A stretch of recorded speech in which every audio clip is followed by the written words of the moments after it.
विनीत शर्मा को बम्बई रास आ गई। 20 वर्ष पहले जब वह अपना गांव छोड़कर यहाँ आए थे तो ये शहर उन्हें बिल्कुल भी अच्छा न लगा। बार बार यही सोचते कि कहाँ आकर फंस गया। हमेशा चारों ओर भागदौड़ मची रहती है, न रहने को स्थान मिलता है न पीने को पानी। बिना परिचय के कहीं कोई काम धंधा भी नहीं मिलता। यह कोई बच्चों का खेल नहीं कि टिकट कटाए और यहाँ आ गए। मुंबई जैसे बड़े शहरों में जीविकोपार्जन सरल भी है और कठिन भी। शर्मा जी कारीगरी में कुशल तो थे ही, एक मित्र की कृपा से काम भी मिल गया।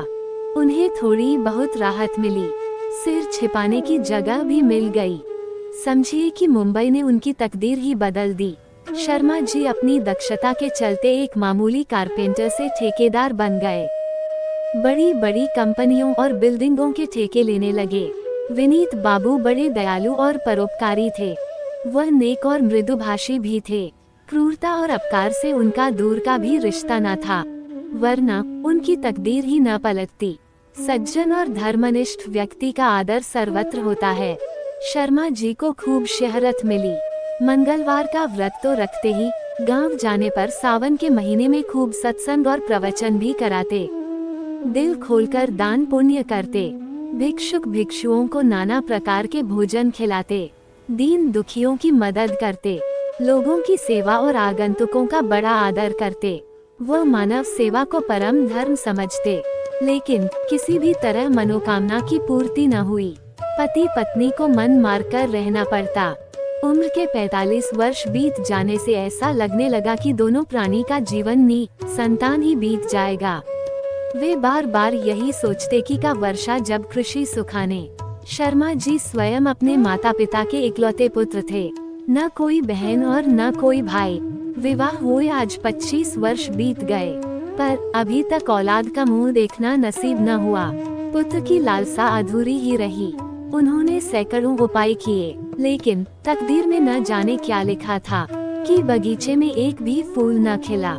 शर्मा जी की पत्नी अनुराधा जब अपने भाग्य को कोसती तो शर्मा जी बार बार यही कहते, सुनते हैं, ईश्वर जो करता है सदैव ही ठीक ही करता है।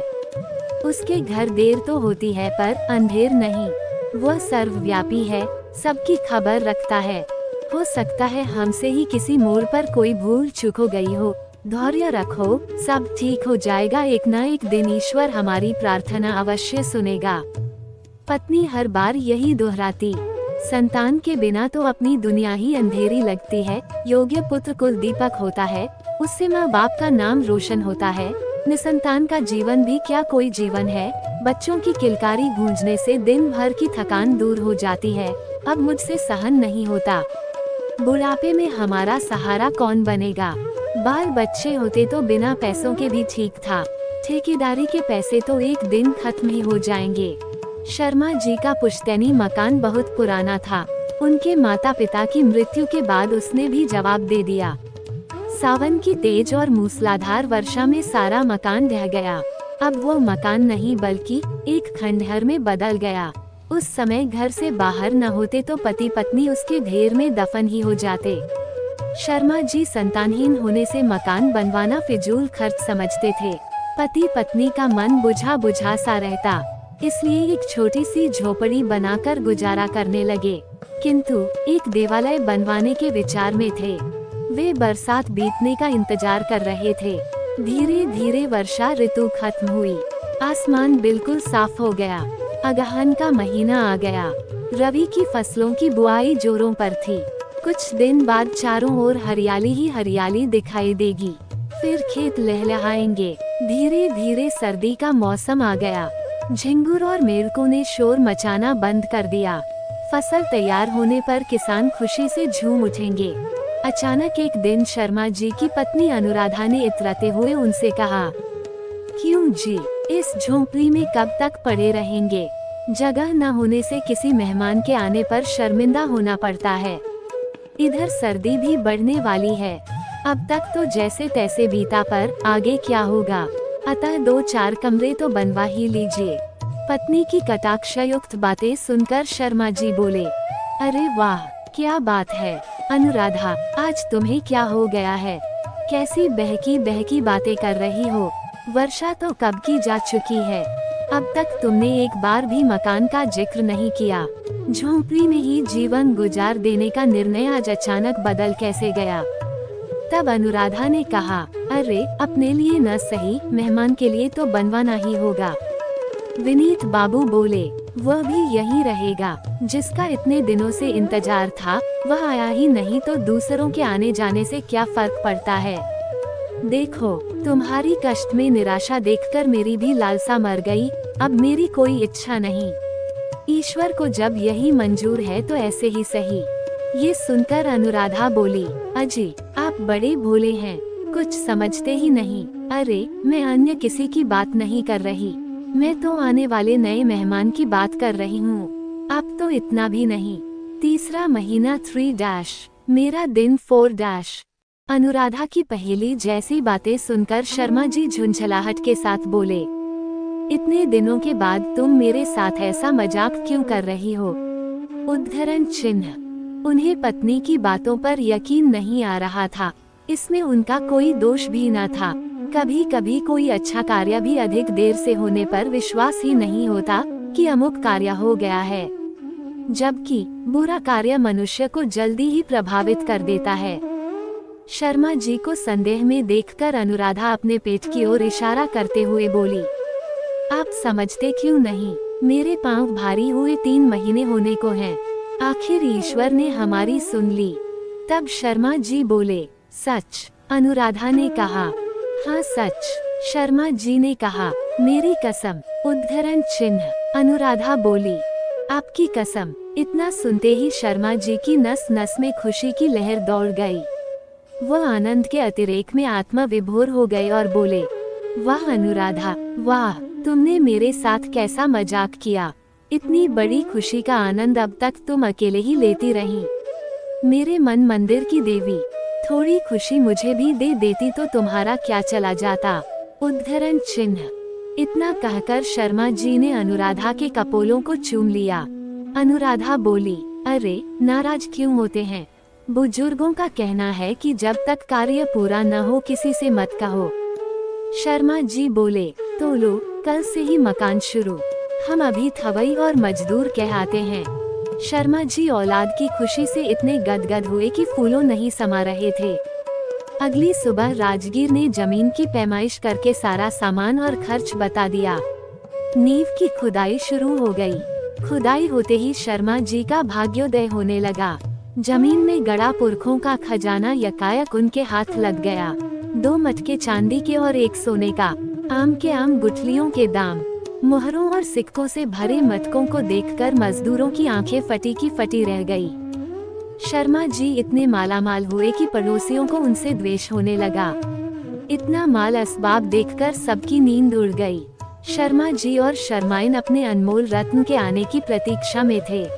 उनके लिए एक एक दिन एक एक वर्ष जैसा लग रहा था। कुछ दिन बाद फसलें किसान के घर आने लगी। शर्मा जी के आंगन में एक सुंदर सलोना बालक आ गया। सौभाग्य से गर्भस्थ शिशु ने पुत्र के रूप में जन्म लिया। पति पत्नी अपने नए उत्पादन को देखकर मुग्ध हो गए। शर्मा जी का चेहरा सूर्य की भांति प्रकाशमान हो गया। वह बोले, देर से आया, दुरुस्त आया। उसे पाकर पति पत्नी निहाल हो गए। दोनों प्राणियों ने सलाह करके नवजात शिशु का नाम धनी राम रखा। धीरे धीरे उनके दौलतमंद बनने की खबर हवा की तरह चारों ओर फैल गई। दुर्भाग्य से यह खबर डाकुओं के एक गिरोह तक भी पहुंच गई। तब डाकुओं के सरदार ने उनके के पास एक पत्र भेजा, जो इस प्रकार था, प्यारे विनीत शर्मा जी, पुत्र रत्न के लिए बहुत बहुत बधाई। माँ काली रामधनी को चिरंजीवी रखें, वह सदा सुखी रहे। आपकी खुशी में हमारा डाकू गिरोह भी शामिल होना चाहता है, पर धरती की गोद से आपको जो खजाना मिला है उसमें हमारा भी हिस्सा है। इसलिए हम तारीख को आपके पास आ रहे हैं। पत्र बढ़ते ही पति पत्नी के होश उड़ गए। अनुराधा का फूल जैसे खिला हुआ चेहरा मलिन हो गया। वह बोली, नाथ कुछ कीजिए, चोर डाकुओं का क्या भरोसा, क्या कर गुजरे। विनीत बाबू बोले, ठीक है, तुम जरा धैर्य रखो, मैं पुलिस का बंदोबस्त करता हूँ। कोतवाली पुलिस थाने में इत्तला दे दी गई। पुलिस आई और रात दिन पहरा देकर अपनी ड्यूटी निभाई। कोई नहीं आया, बात आई गई हो गई। तब पुलिस ने शर्मा जी से कहा, आप इतने जल्दी घबरा गए और हमें नाहक ही हलकान किए। आपके गांव के ही किसी व्यक्ति ने द्वेषवश आपको परेशान करने के लिए शरारत की है। ऐसा सुनते ही पति पत्नी भी बेफिक्र हो गए। कुछ दिन के बाद डाकू मंडली ने दूसरा खत भेजा। शर्मा जी, बड़े अफसोस की बात है कि हम उस दिन न आ सके। अब हम तारीख को अवश्य दर्शन देंगे। डाकू जबान के धनी होते हैं। पुलिस को फिर सूचना दी गई, वो नहीं आई। दरोगा ने चुटकी लेते हुए विनीत बाबू से कहा, यार शर्मा जी, मर्द हो, कोई औरत नहीं। इतने घबराओगे तो आज के युग में जी न सकोगे। इतनी बुजदिली किस काम की? आपकी खुशी सबको अच्छी नहीं लगी। लोग आपसे जलते हैं। घर जाकर आप भी चैन से रहें और हमें भी रहने दें। किंतु हमारी पुलिस का भी कोई जवाब नहीं। चौकस रहना पुलिस की शान के खिलाफ है। वो आगे न चलकर मुलजिम के पीछे पीछे भागती है। समय से कार्यवाही करना उसे बेमानी लगता है। वरना क्या मजाल की समाज में अपराध जिंदा रहे। हाथ से शिकार निकल जाने के बाद हवाई महल बनाना एक बड़ी भूल है। दरोगा ने कहा, शर्मा जी सुनिए, पुलिस डाकुओं को जीवित न जाने देगी। पुलिस को चकमा देना इतना आसान नहीं जितना लोग समझते हैं। लोगों की यह सोच गलत है। डाकू सरदार यही तो चाहता था कि पहले घर वालों का साहस तोड़ो, पुलिस को एक आध बार परेशान करके लापरवाह और कर्तव्यहीन बना दो। सबके निश्चित होते ही अपनी दाल आसानी से गलेगी। घर आकर शर्मा जी पत्नी से बोले, अनुराधा, लगता है अच्छे दिन के साथ बुरा दिन भी देखना पड़ेगा। फूल के साथ कांटे भी दिखाई दे रहे हैं। तब पत्नी बोली, अजी क्या हुआ? पुलिस मदद करेगी न? विनीत बाबू ने कहा, पुलिस को मारो गोली। उसके पास शिकायत करने जाना बैठे बिठाए मुसीबत मोल लेना है। इस समय की पुलिस में ये योग्यता ही नहीं है कि सच की खोज कर सके। उनकी अक्ल झूठी रिपोर्ट लिखने तक ही सीमित होती है। पुलिस वाले व्यर्थ की डीगे हाँकते हैं। जनता लुटे या पिटे उन्हें क्या लेना देना। जून का महीना आ गया। सूर्य देव अपने 7 घोड़ों के रथ पर सवार थे। लोग गर्मी और उमस से विकल थे।